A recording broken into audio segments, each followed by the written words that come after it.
It was August 1945, and America had a reason to celebrate like never before.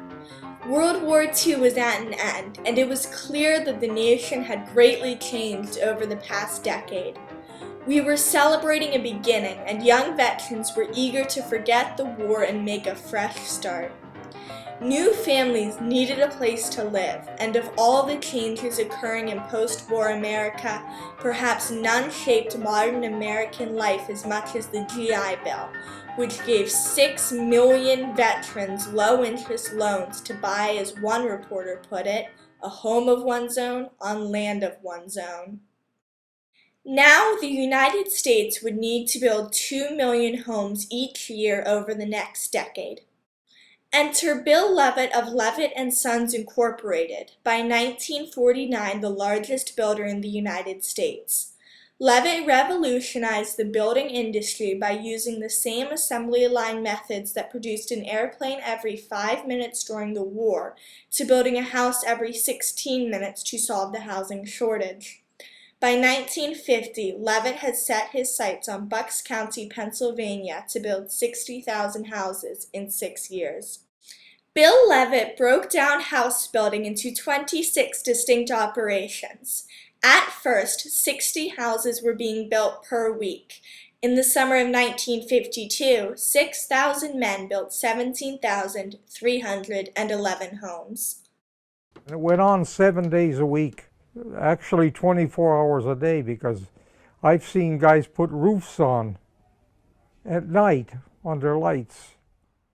Fortune magazine said in August of 1952, a good case can be made for the proposition that the best thing that has happened to the housing industry in this century is Levitt and Sons Incorporated. On November 8, 1951, Levitt and Sons Incorporated opened their sales office in Bristol Township, Bucks County. That morning, hundreds of veterans and their wives and children gathered outside the Levitt sales office. The line of cars stretched more than a mile. I mean, it was a fabulous deal. There was lines waiting to sign up for homes. They were buying homes that weren't there yet. Just a stick in the ground, that's all, with a number on it. Levittown, Pennsylvania was designed for families. With its interconnecting backyards, 6 Olympic-sized swimming pools, and land donated by Bill Levitt so that every quadrant had a public school, it was the ideal place to raise kids. And there were a lot of kids. There were 108 kids in my classroom. Well, what I remember most is that kids ran the backyards. I mean, if there were 25 houses on each block and 5 or 6 kids in each house, then at any one time there could be 150 kids playing in those yards.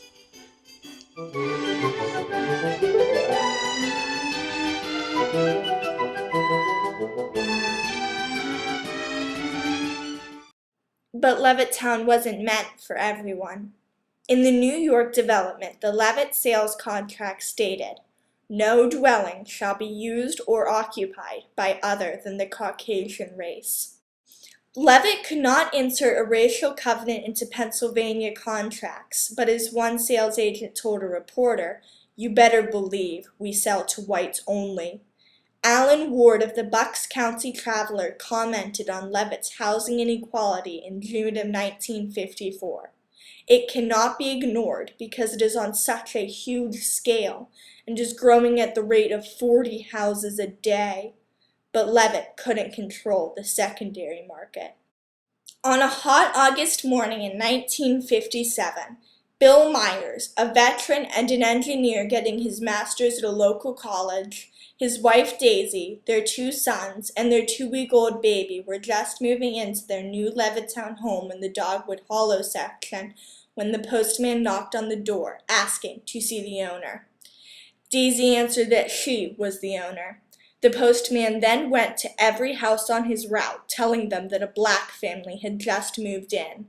One neighbor said that the postman fancied himself a sort of Paul Revere. I had a young daughter, and I didn't have but 2 bedrooms, and I needed an extra bedroom. So that was the main reason we considered moving. By noon, crowds numbering in the hundreds gathered outside 43 Deep Green Lane and were quickly organized. The Levittown Betterment Committee was formed. Headed by James Newell, a neighbor across the street and transplant from Durham, North Carolina, the group almost immediately circulated a petition to have the Myers removed. Paid advertisements began to appear in the Bucks County Courier-Times. One, titled "We Are Afraid," states that we favor racial integration at such a time the Negro shows he is ready for it. Another states that supporters of the Myers are discriminating against non-Negroes. Well, I just could not live beside them. I don't feel that they should be oppressed. But I moved here. One of the main reasons was because it was a white community. And that's the only place I intend to live. If I have to leave Levittown, I will do so. The mobs outside, numbering up to 600, harassed the Myers for 8 days and nights. A rock was thrown through the front picture window. KKK was painted on the home of a supportive neighbor. Came out. You could just, in the distance, you could hear that noise. And Levittown was super quiet. It was, you could hear a pin drop, and you could hear even an oak tree like this noise coming from over there. Governor Leader then ordered state troopers to guard the Myers' home. On the 8th night, a Bristol Township police officer was knocked unconscious by a rock thrown from the crowd. The streets were cleared. The harassment continued well into autumn.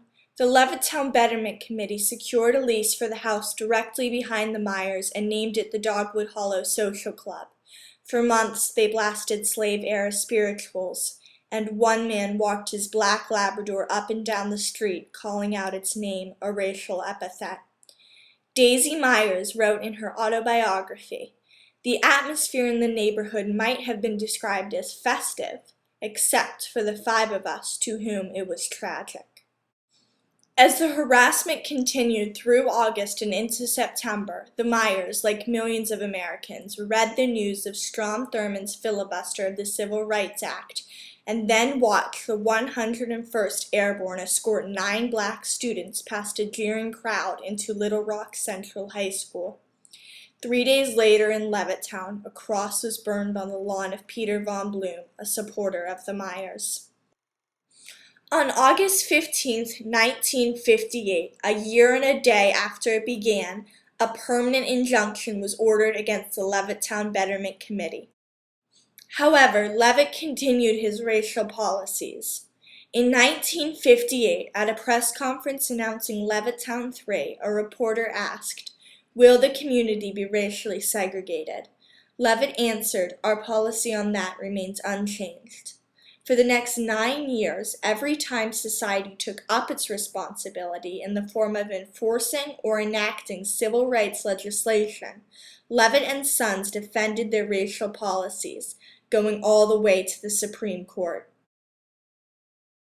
After exhausting substantial funds for legal fees, Bill Levitt sold his company and relinquished the Levitt name. On April 10, 1968, 6 days after the assassination of Martin Luther King Jr., a small piece in the Wall Street Journal bore the headline, "Levitt and Son starts open housing policy as King Memorial."